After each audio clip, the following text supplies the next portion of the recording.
संक्रांति दिन प्रत्येक विवाहिता महिला यही 7टी जिनिस जरूर लगाती। तेबे कौन से जिनिस आसतु जानिबा, किंतु जानिबा पूर्व वीडियो को लाइक, चैनल को सब्सक्राइब अवश्य करिवे। नंबर 1, मकर संक्रांति दिन प्रत्येक विवाहिता महिला हलदिया रंगर, ऑरेंज कलर, ग्रीन कलर वस्त्र निहाती धारण करती। नंबर 2, यही दिन प्रत्येक विवाहिता महिला पूरा मथा को भरिके सिंदूर लगाती। नंबर 3, विवाहिता महिला किछि करंतु बा न करंतु किंतु मकर संक्रांति दिन पूरा साजसज्जा होई रुहंतु।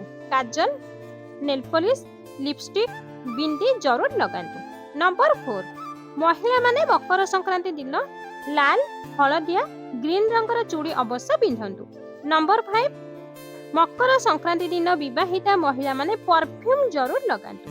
नंबर 6, मकर संक्रांति दिन विवाहिता महिला माने अलता पादरे जरूर लगांतु। नंबर 7, प्रत्येक विवाहिता महिला माने मकर संक्रांति दिन मंगलसूत्र, पाउंजी, अंटा बिछा अवश्य लगांतु।